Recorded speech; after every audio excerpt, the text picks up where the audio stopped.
Hi, everyone. Welcome to another episode of Reconnection Podcast with Dr. Lynn and Dr. Jordan. Today, we have a exciting episode to talk about tarot. And I'm excited because this has been a huge part of my journey, just beginning to learn about symbolism, learn about spirituality, learn about myself. And it's been one of those tools that I always have, and I don't use it as much anymore, but I know its importance and I know how popularized it's becoming. So I really wanted to bring this topic into the podcast today and talk about it with Jordan. So, Jordan, let's dive into tarot and how you use it and why it's important. Before we get into that and our own experiences of it, I just want to share a little bit about the history of tarot and how it's been originated in the 15th century in Europe. As essentially playing cards. I do feel like it has roots in the traditional card system, cardology, and it was using story and using metaphor and using like symbolism to tell stories and to connect and to help people dive in deeper into what's going on in their lives and to start using this as a system to understand what's the deeper things that are happening in our lives. And I also think it was just play. I often come back to using tarot as just, let's just play. Let's just have fun. Let's just see what happens. And so tarot usually has about 78 cards, and it's created from the major arcana, which essentially is the first 22 cards, which talk about the major themes of our life, the major archetypes of our life, and then into the minor arcana, and it has different elemental themes. So fire, water, air, and earth. And we're going to dive into that a little bit later on. But first, I want to talk about what our own personal experiences have been with tarot. So, Jordan, how about you? How did you first learn about tarot? How did you first get into it? What were your first experiences of diving into, of using it? It's a great question. And I think it really is a spiritual gateway drug, if you will. I think it's one of people's first Yeah. introductions, anything, divination tools wise, or anything that kind of that falls into these realms. And I think it's because it is something that has been pop culturalized. That's a word. And it is Yeah. something that we have some general approaches to and some basic understanding of. So it's a very easy thing to start incorporating. And I would Mm-hmm. say it's something that I have probably utilized on and off most of my life starting in my early teens. I think it is one of the Mm-hmm. initial tools I utilized back then. And I think just like you, I've been utilizing it less and less frequently because I think it is something that can be utilized too much. And I think it is something that we can kind of start getting used as a crutch almost in our Yeah. spiritual journey, if that kind of resonates at all. But I know Yes. for me in the initial stages, it was just really teaching me about the human psychological condition. Because at the end of the day, all of these cards have a depiction on major life milestones. And I think these major Mm-hmm. life milestones showed me how similar everyone's human condition is. We all experience these collective things, whether they be traumas or triumphs. And the cards each represent each of these major occurrences in our life. And it really got me thinking when I was working with them and playing with them, it made me feel a little less different, made me feel a little bit more tapped into the collective consciousness. And I think that once you start utilizing tarot in those regards, especially early on, you do start to see how all of these themes that the cards represent have played out in your life so far. And you also Mm-hmm. see what aspects of them, of how they lead into each other, and how, positive aspects can then result in something that Yeah. further down the lines of these stories. So I know for me, it's really hard. Usually, with most of these topics, I have like a very specific story or very specific experience. But I think tarot for me has been something that's been so revolving around my everyday life that I kind of forget Mm-hmm. that it's even a tool that I utilize. I think the You're best right. thing I can say is there was a good, decent part of my life where I started every single day with a card. Mm. I use that to kind of set my tone, to kind of give myself a general idea like, of themes and things along those lines are going on. It also helped me learn the cards as well. But the Mm-hmm. warning I do give with that is you have to be careful since some of the cards do have negative connotations. That if you Mm-hmm. start your day with, and receive a card that has a negative connotation, you kind of are setting the energy for the day to be a little bit negative. Now, the Mm-hmm. one thing I can say that kind of transforms that is if you could start your day with that negative connotation and still transmute that into something positive, then that does become a Yeah. great superpower. But there still is a danger with even starting out the day with that energy. And Yeah. kind of Yeah. encapsulates my little story there. How about you? Yeah, actually, that was my question to you that came up was if people pull a card and it like invokes fear in them, what do they do, right? I think it's interesting because what I've heard before and what I've also told clients before doing tarot, some of these cards are not necessarily, they're not talking really, they're not good or bad. They're just telling you something, like telling you a story that we oftentimes associate that, okay, this is going to be really, really bad, or oh my gosh, this is like really scary, right?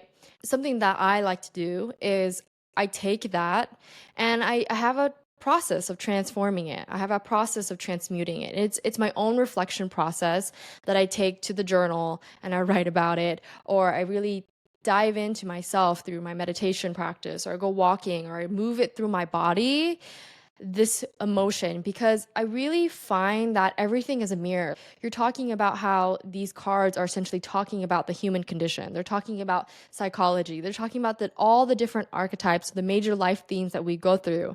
So I think in some ways it's mirroring back to us something that we actually need to reflect on and maybe just ask or dive deeper into ourselves with, or maybe even telling us, hey, this is something that is standing out and needs to be noticed. So, how can we then work with that energy? How do we navigate that energy? And I think that this also makes me think about synchronicities because I was just reading the book, The Tao of Synchronicities by Jean Shinoda Bolin, and she talks about how in Eastern culture, synchronicity and symbolism and magic has always been a big thing. In ancient Chinese culture, they always saw like omens and like nature as telling us something that was important for us to know in our lifetime. Like they built Chinese medicine off of like the seasons and what's happening to the leaves and to the dirt and the soil and the animals. Like there was always something that was going on in their environment that they were able to understand, like, okay, this is what's happening. This is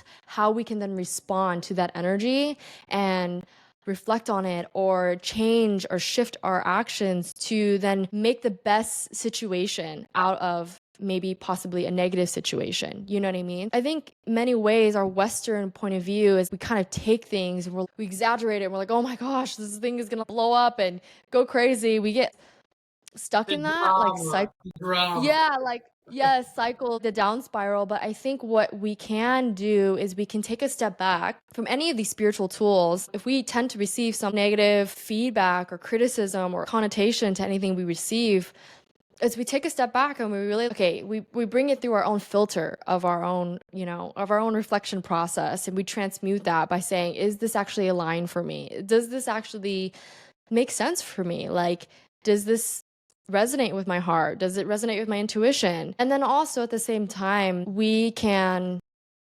also ask ourselves like what can I learn from this? Like because there's always something that we can learn from everything.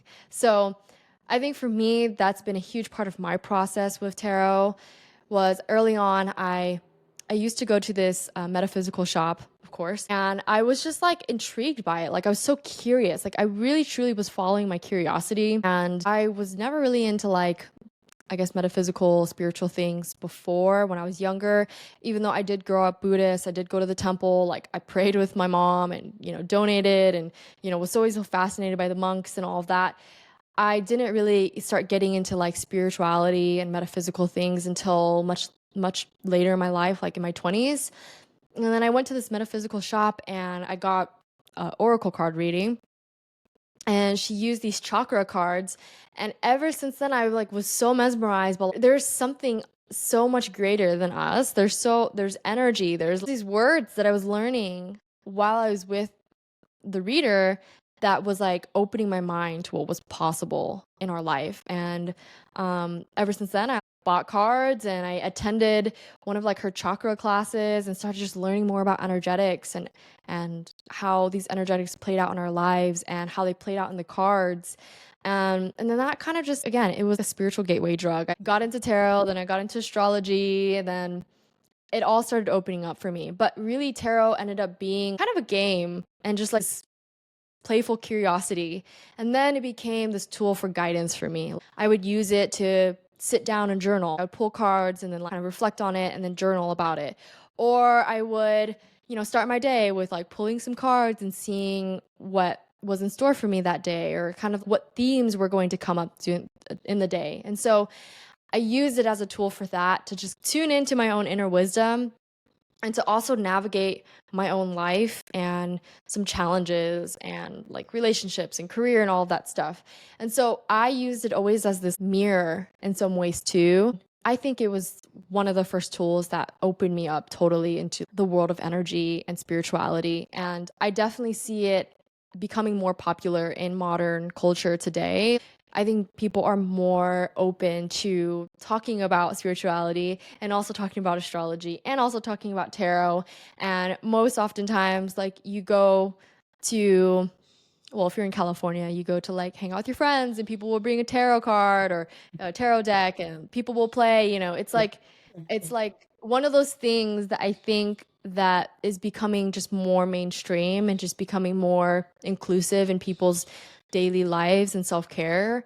And I just love that. How are you seeing it becoming more inclusive in culture Yeah, today? it's funny you brought that up, like the California thing, because when I moved to Southern California, so like I've always had like 20 decks of tarot oracle cards on me, and kind of kept it my secret that I'm always Yeah, playing with them, utilizing them.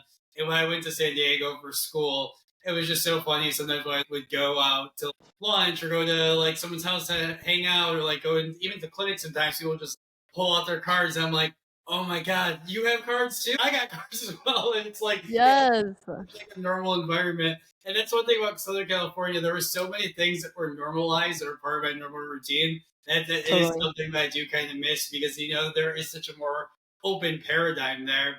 And I would Yeah. say that something that you said that was big was this reconnection to synchronicity. Mhm. And I think that that's a great segue into one of my thoughts on quantum mechanics, because that's something that's been talked a lot to explain spiritual phenomenon. And I think the major principle of quantum mechanics that does explain it is we have had this knowledge now that when you watch light photons, when you actually observe their Mhm. behavior then changes. So it Yeah. showed that matter actually responds to our observation there of it. Many things can then be further extrapolated from it. There have been some studies that have been done where they have people watch a random number generator, and when they would observe the random number generator would become less random. So, like, the Mm. consciousness of someone observing it would change its results, basically. Mhm. And that really, really got me thinking that with like tarot or dice, or with shuffling the music on your phone, it's like if my observation of this randomization process can alter it, maybe the result of that randomization process is therefore something that is insightful to my state of being at that time. And what I mean by Mm. that is, maybe if Yeah. I observe this deck of cards being shuffled, my observation of it changes the outcome, and whatever is the outcome is something relevant to my energy, my field, and what I'm bringing off that time. And that's why the Mhm. card might actually make sense for me, because it's reading my Mhm. quantum energy at that time. Mhm. Have you had that Yeah. train of thought of like the mechanics of that? Of course, my brain had to dissect this. But have you ever had like, Yes, I well, have. I have, and I love that you bring this up because there's this book by Deepak Chopra that talks about synchronicities. I don't know the exact title of it, but that book changed my whole mind about like the world of potentiality and quantum physics, because literally we live in a sea of like infinite potential.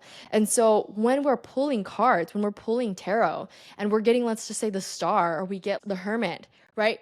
That is showing us something, and it's saying these are the themes that this card represents. So is that inspiring something in you, like a deeper, I don't, desire, or some sort of subconscious belief or some emotion that's coming up, that's like striking a chord, that's then pulling out that potential to happen in your own life that day. It's sometimes we, because I mean, we're really talking about, is it fate or is it destiny? Is it our free will, or is it, yeah, fate that's actually drawing us? That's a bigger conversation, I think, to have. But sometimes I think we are always kind of led by our heart or energy or the quantum physics, or, something so much greater than us, towards actually something that we're that's part of our evolution.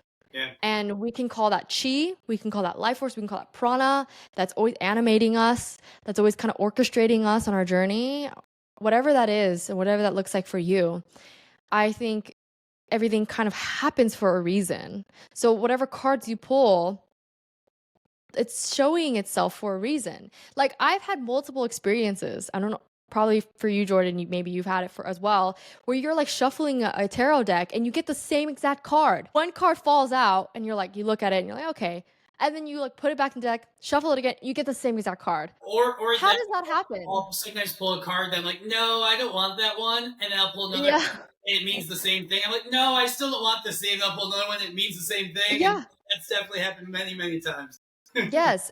Who's to say that it's maybe your own consciousness that is then pulling forth that like potential to come out? Yeah. Because they've actually said different theories, parallel life theories, and, different theories on quantum physics say that the future is actually walking towards us. It's not us walking towards the future. It's the future's pulling us into itself. So it's like, how do we know that maybe our highest self, another version of us, is actually on the other side, giving us the potential that we need in this very moment, at this very time, instead of thinking it of us and our own centric understanding of the world and our own perspective. What if we actually put it on the other end as like energy is actually trying to reveal itself to us Yeah. through these mechanisms, through life itself, through nature. It doesn't have to be through tarot. It can be through anything, through relationships. Relationships are a huge mirror. I feel like the ultimate mirror. You can have a conversation with somebody and they can mention something. Oh my God, I thought about that literally the other day. That is the most random thing that you're bringing that up. I feel like that's not coincidence. These things are coming up because these potentials want to be seen and heard and like recognized and be created with. And something that I read the other day, I was reading about the Akashic Records, and the author was talking about how we are co authors. Energy is the author that's kind of creating, orchestrating everything, but we are the co authors. So we're co authoring everything all at the same time. So, I mean, it's when we're sitting and playing tarot and we're doing that with our friends, we're kind of co creating this experience for us to receive exactly what we need to receive in that moment. And I think I also, as a reader myself, I don't do much tarot reading anymore, but when I preface the reading, I would say, whatever comes through in this session is exactly what is supposed to come through. Take whatever resonates and throw away whatever doesn't. And also take it with a grain of salt and like really sit with it and like journal and reflect on what you've received, because that is so important. Like what you do after with that is so important, because our action, our energy, where we put our energy is like how you're creating in this universe, in this Well, realm. definitely. And just from a psychological perspective, there, we talked about this prior to the episode, but just from a psychological perspective, what we're doing when Yeah. we're reading these cards is we're overlaying our subconscious on it and putting ourselves into these Mhm. stories and seeing how we can relate. Mm. See if you take all the metaphysics out of it, just the psychology of it, of us putting Yeah. opposing our subconscious onto these things, we can learn what's Mhm. going on in our brain by how we Mhm. interpret the story, how we hear the story, how we relate to the story, how we think it's going to impact Mm. our future, and then utilize that subconscious understanding of now I can kind of see where myself is playing out, and this is how I want to change my narrative or story. I always think Yes. about this to somebody like when they watch like a movie or a TV show that really resonates, like, oh, they feel like they're the main character and like they can see how that's playing on their Mm. life. Well, that's the entire point of theater, of movie, of TV, is so you can utilize these things to have a better understanding of how your subconscious is seeing your own life, seeing your own relationships, seeing your own interpretations, and then utilize that Mhm. information to then change the way you want the outcome to be. Mhm. Yeah, I mean, it's all archetypal. Like it could be like, and that's what astrology is as well. It's these signs that are essentially showing us different qualities and mirroring to us what we have owned and what we embrace in ourselves and what we don't. And so I think with the cards, with tarot, it's also doing the similar thing with like it's showing us psychologically what archetypes wants to be embraced, what wants to be owned, what wants to be reflected on. I'm thinking about the Fool, which is the zero in tarot.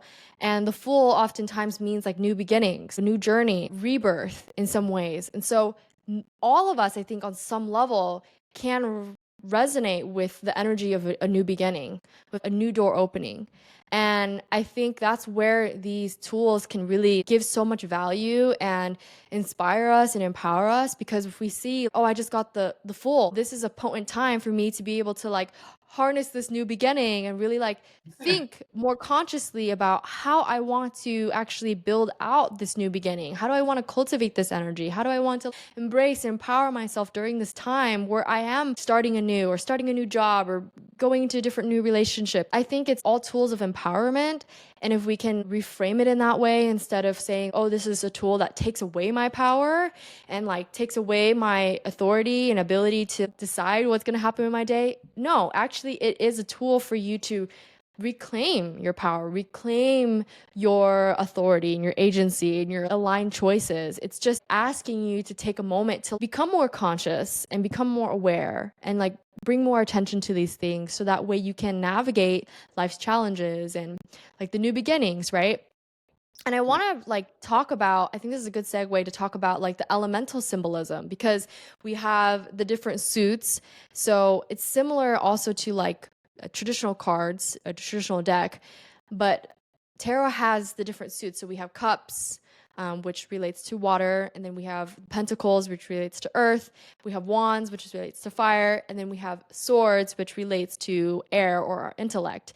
And what I love is that those things can break down even more into the psychological elements, right? So the fire can be our spirit, and then the cups is our emotions. It's like the watery element, right?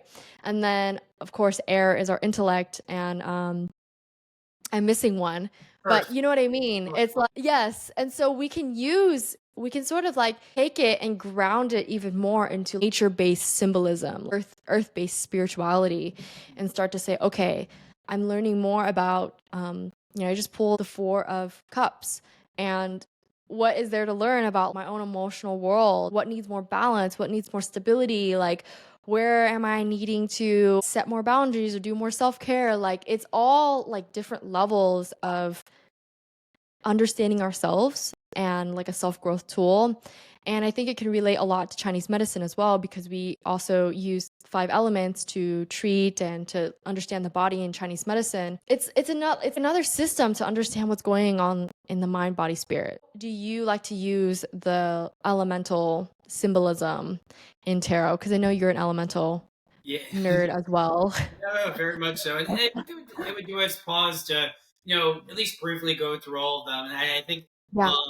I think Earth resonates as a good start. Earth is represented by the Pentacles, and by definition, then that kind of gives us into this realm of financial aspects. And I think Yeah. that how we can see this relationship is that our financial aspects are really related to our material world, our physical world, our body Hmm. along those lines. And so I think that the Earth tarot cards and the set that is representative of them is very much so about your physical security, about making sure your material world is settled and calm and all those seeds are planted correctly. And I Hmm. believe that's associated to springish time. Does that feel right for you? Earth being the springtime. Hmm. So Yeah, I always thought it was more of like the harvest, but yeah, like earth. But yeah, I could also see that too, like spring. because I know the reason I'm going there is because you Yeah. can't see pentacles as almost being like seeds to be planted, and like that seems springy, but Mm. at the end of the harvest, but also would be the other end of that because I'm trying to attach seasons to them. And I think we Oh could yeah, definitely say that cups would be winter, and winter, wands would definitely be summer with the fire summer. aspect. But the swords and Yeah. pentacles, I can always go back and forth between spring and fall. But then again, everything is kind of an opposite mirror of each other, so that kind of resonates and makes sense there. So Yeah, um, yeah, yeah. No, I think that's good. I think that makes sense. Earth and spring. Yeah. yeah, and so with that kind of train of thought, kind of just that kind of encompass Earth. Anything else on the Earth other than like the physical security, the body, the material Yeah. world? What else do you associate with Earth?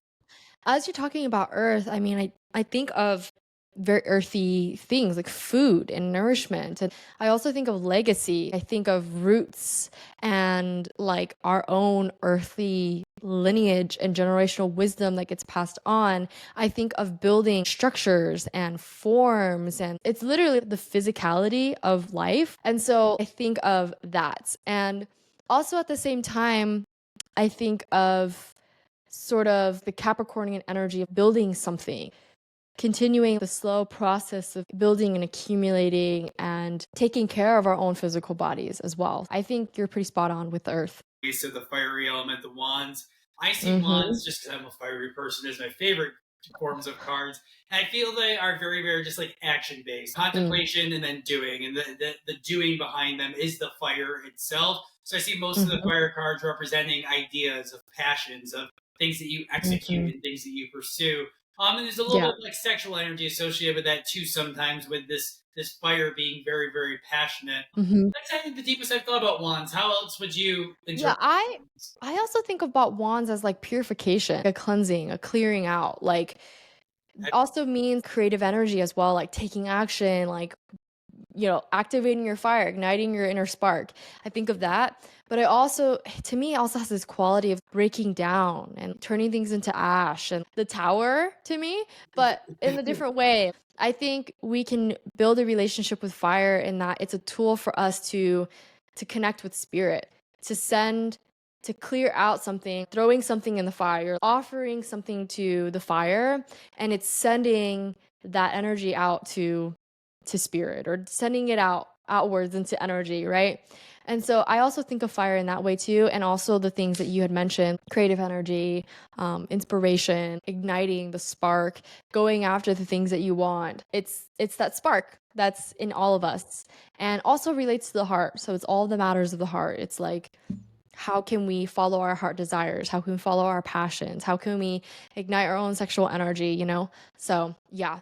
And I think that's a good segue into the next one, which is yeah, air, it's air, swords. the swords. It's funny that with Yeah. the fire aspect, you took such a young element and talked about all of its yin aspects, which is I love about To- you. You're always like having that contrast. And totally. things I Yeah. wouldn't even thought about because my brain usually just goes to the pure yang of things. So, with that being Mhm. said, I feel like swords does have a lot of yang aspects to it because Yeah. swords is representative of air. It's something that we can't contain. It's something we can't grasp. It's something that's very ethereal. And it gets us Mhm. into this realm of thought, the mental world. And I think that Mhm. that's what most of the swords encompass is now that we have this solidity of earth, this passion, this ignition of fire, now we have to utilize those two things in combination to really mentally play it out into the thought realm because unless we Mhm. have a way of executing these things into reality, I think that that era is kind of where those ideas of how to do that kind of crystallize. Does that make sense? Mhm. Totally, totally. Yeah. To me, air and swords are really much the intellect. It's our thoughts that are ethereal and invisible. It's our I also feel with me, air, it's so in the deck that I often use now more is it's sort of a variation of the original tarot, but they use crystals Mm. to represent air. And I think that's such a great representation because it also relates to like Chinese medicine and metal. Because if you think about metal, it's very much like kind of similar to air, but also has a different quality, right? I mean, But that's when I think of old timey too. Very cool. Yeah, so when I think about crystals, crystals in one end has this materials, right? The materials that make up the crystal, that makes it this gem, makes it this really powerful resource of the earth. But also at the same time, if you have a really something that's crystal clear, it has clarity. It's you could see through it. It's piercing through something. And I think that's also the quality of swords is that when our mind is crystal clear, when we're seeing reality as it is, that's when we can create things that are like very uh clear and very structured and very disciplined, and it's giving me that sort of energy when I work with air. And of course, like, I think out of all of them, air is like the less that I'm tuned into I would agree with because I have so much earth. that. But yeah, it's so yang in nature. Well, and it's actually making me think of a Harry Potter quote. No surprise there. It's a quote from Dumbledore, and I'm going to mess the quote up. I'll give you the essence. It's basically saying that our most indisposable resource is our words. And I Mm, think that that's very the energy of swords because it is thought, because it is yes. intellect. It's also the power of our words and what we vocalize, and I think that that's the Mhm. power of air. Mhm, mhm. And I also wanna bring it into, to talk about a little bit because this is what's coming up for me is like vata. In Ayurveda, they use doshas, which are essentially elemental archetypes of each person and how their body's going to body, mind, and spirit are going to manifest. Vata is the most closest thing to air, and I mean it is air. But when I think of vata, it's wind. Sometimes wind can be very disruptive and moving, right? And when that's happening, it's sort of unstable. The energy is unstable. That's also an energy of air to me, is when our mind is scattered and chaotic. It can be very unstable and it's unclear. You're not able to see through the fog. But when the wind is coming in and actually it has this beneficial quality to it on the earth where it's like pushing seeds and it's slowly, moving and gracing like the earth, it has a beneficial quality to it where it's actually nourishing and You just actually expanded upon that metaphor then, because that just makes me think of the spoken word. It can literally mm, cut like a knife, or it could be like the most nourishing thing to somebody. The words of love totally. line. So I love that. Yeah, I love that. Yes. Okay. I think we should dive into water, the cups. So for me, this is How like my least yeah. favorite because I like to pretend like I don't have emotions or step into this rabbit hole. But that being said, Yes. I think cups does fully encapsulate the world of emotions and how they interact and feel with us. And I think also Mm, the power of water in the sense of emotions have this healing ability, and so does water. So I think there's very a lot of healing energy present in the suit of mhm. cups as well. Yeah, yeah. I love water. I think cups as a symbolism for water is so on point in many different ways. If you think about cups, if you think about a chalice, I think it's in more Western symbology, the chalice represents the womb space. It's the Mm, container that holds water. And I think oftentimes water is the most fascinating, most mystical element to me because it has different forms. It could be mist, or it could be like liquid, or it can be solid, depending on the temperature. And I think it has these different forms and ways of representing and showing itself. But I think that also has to tell us a lot about our own emotional realm where we have the spectrum of emotions that we can feel, and that also s- changes our energy within us and ourselves. Energy can be kind of scattered or dispersed, or it could be kind of more solid and more stuck, or it could be more flowing and more like, fluid in our bodies. So I think the water, I feel like I'm talking about it in such like an embodied way, yeah. but water is so much connected to our own emotional realm, and it's also connected to our ancestry as well. And it's just like emotions are energy in motion. I think that's where the literal symbolism is coming from. Energy in motion is motion. That in our own bodies is showing up as if water was it shows up in real life. That's what I think. You brought up the womb space because, of course, in Chinese medicine, the womb space holds the kidneys, the genitals, the urinary bladder, which is the water in Mm. Chinese medicine. And I think that's Mhm. incredibly representative here from the water symbolism because it is Yeah. all of those things. Because water also has this aspect of sexuality, of Yes. sensuality, of this pleasure aspect to it too. And I think Yeah. another thing is I would like to add in is, some representation of the cup or the chalice is the actual womb itself, but other representations Mm. of the cup and chalice were actually an inverted skull. So they used to actually Mm. drink from the skull basin, and that would actually be the cup and the chalice. So I think that Whoa. that also represents, the mental aspect of emotion. That sometimes they do Mhm. have this realm of thought of being processed and things along those lines. And so I thought Yeah. that was important to throw in there as well. That's so interesting. Yeah, I can see that symbolism. I can see the relation of that too, because I think water has this dance that it does. If you ever look at a river and it's like flowing and dancing, it kind of reminds you of wind. At least for me, I feel this is how wind also flows. And so it has also that same sort of ways of movements or dynamics, I think. And so I also, with all of these elements, they all kind of feed into each other, similar to Chinese medicine. We Right. have the five element wheel, which, connects all of the elements together. And so our fire will then, connect to the earth, and the earth will then connect to our mental state. And then our mental state will then connect to our emotional state. It's all sort of feeding into each other as this cycle. And I think that's where we can really bring in the understanding that everything is connected. All energy that's transforming is always connected. It's really powerful when we bring it into that realm, because this is how we can take these really spiritual, abstract things and bring it into the practical, which me and you love talking about. Me and you, that's our bread and butter. We love to like bring that back into the here and now. How can we integrate these things into our daily lives? So if anyone here is like listening, they're like, okay, I feel inspired. I want to, play more of tarot, or I want to like get a deck, or I have a bunch of decks, but I like, I'm feeling a little stuck in my own practice. Like, how do I like shake it up a little bit? What would you recommend in terms of like integrating more, more practices or tarot into their own lives? We both had already mildly touch base on is I think that first, utilizing and learning of the symbolism. So you can learn through the symbolism through the elements that we just went through, which is incredibly helpful. You can learn through the Mhm. symbolism through numerology because each of the numbers represent something. One, two, three, Mhm. four, those all have some resonance and stuff to them. And each tarot Mhm. card can also be associated either to an astrological aspect, to a planet. Some of them are associated with deities and things along those lines. So I say pick Mhm.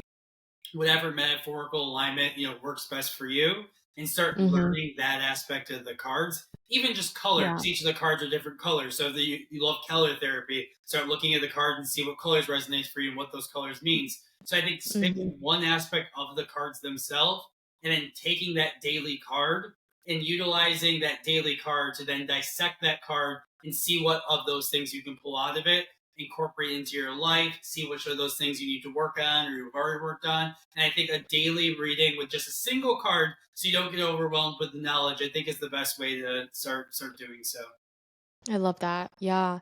Yeah, I would also say to just play. That's how I started with doing these things, is just playing and bringing in a spirit of curiosity, bringing a spirit of not to take anything so seriously, but just to notice and observe what's happening for you as you're pulling this card. And I want to say bring it back into the body. The embodiment of these practices is important. If you pull a card and you just sit for 5 minutes and just kind of allow whatever to pop out in the card, the colors, the symbolism. Maybe there's a sword, or maybe there's a pentacle, or maybe there's a person, moving away, or they're walking on a trail, going on a long journey. What does that feel like in your body? How is that sitting in your body? Is it producing like tension? Is it showing up as heat? Is it showing up as cold? Is it making you contract? Is it making you anxious? I think the more that we can tune into our own body's wisdom and start to sort of develop our own relationship with these tools, making it your own. I think that's also another thing I would say, is making these practices your own. It's always, I mean, it's powerful to be able to learn from other people and to use as the foundation for our own practices. But when we can make these tools and design it and customize it for our own needs, that is super powerful. Like, um, yeah, for me, for my own example is I have built an altar. I always have an altar in my space, and for me, having cards on my altar, for of that month, of that week or something, and I can sit with it and meditate on it, or even go back to those cards and just notice later on in the month, oh, how did these cards play out? How did I move through those different themes, or how did I not move through those themes? So just sort of experimenting, I think. Experimenting, playing, being curious at first, can be really, really helpful. So, any last things you want to say, Jordan, to anybody that wants to dive deep into using these tools? Yeah, no, I'm actually going to give us a really quick game, and so I'm just going to ask for your 30-second thoughts. Okay, I'm going to pull just a single Okay. card that will be representative of 2025. We're all hoping that we make it till next year, so let's see what that's like. So I'm going to give you the card Okay. and your 30-second explanation of what that could mean for the collective Mm. in 2025. Okay, Okay. one single card. So drum roll, please. All right, here we go. All right, and your 30 seconds starts after I tell you the card. Oh my Okay. goodness! I promise you, this was I'm getting not nervous. planned. The card is death. Oh, wow. Okay. I mean, well, death is death, but also it has a different symbolism. I think when we can think about death, it's like we have to take a step back and ask, okay, what needs to be shed? Similar to like if you are in the northern hemisphere and you have the four seasons and you get autumn and autumn changes its leaves, the trees are losing their leaves, they're changing colors, they're shedding. What skin needs to be shed? What things, old beliefs need to be shed? What emotions need to be felt and processed and integrated through the body? To me, that's what death symbolizes. And also, to me, death also has this other connotation of like a new beginning. Like when there is death, there's also a beginning. So I think we also have to allow and clear space and to like detox and cleanse in order to make space for the new. And so Yes. I also feel that very much. And I think that could be a really good theme going forward in 2025 is like, I couldn't agree more. yes, that clearing, that purification, you know? So, Well, yeah. What about you? I think it's funny too with if you know the astrology of the next year, there's huge Pluto energy, which is the ruler of Mhm. death. And I think another Yeah. thing that I always like, I've heard a few people say the symbolism. If you're going to get a new kitchen, for example, in order to get a new kitchen, you have to demolish and destroy your old one. So there is a death of something Mm. in order for something new to come in.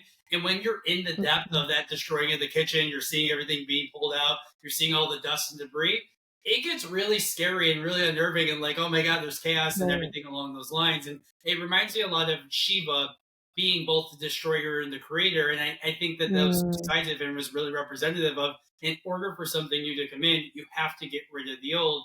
And I Right. always look at the death card as that opportunity to truly let go what no longer serves you and to allow Mhm. something new to grow out of that. So I think that it's, at first how daunting that death card might be for 2025, I think it's the answer to our prayers to allow a new beginning to come that I think that we've Yeah. all been waiting for. Yeah, yeah, and I also wanna add on to that, Scorpio is the sign of transformation. It's the sign of energy transformations. Death in itself is a transformation of energy. It's a movement of a phase. It's a metamorphosis that's happening. So I love that you also mentioned the chaos because sometimes death is not it's not beautiful and Yeah. sometimes birth is not beautiful either. And so yeah, it has all those elements of it of like chaos and destruction, and yet at the same time it's providing a fertile space for like new things to come. I love that. Well, thank you everyone for tuning into this podcast today. This was something that was sort of random, but I think that is something that's like very close to us in our Very own much. journeys and something that we just use all the time. So I was like, let's talk about this. We need to talk about this on the podcast. So, any last words, Jordan? No, I think we did a really great job encapsulating that. And, it's probably gonna be one of those things like all these topics that there's so many other areas we could dive deeply into that there will probably be a Totally. part 2 or 3 to this. So be looking out for that. Totally. Well, thank you everyone for tuning in, and we will catch you in the next podcast. Bye.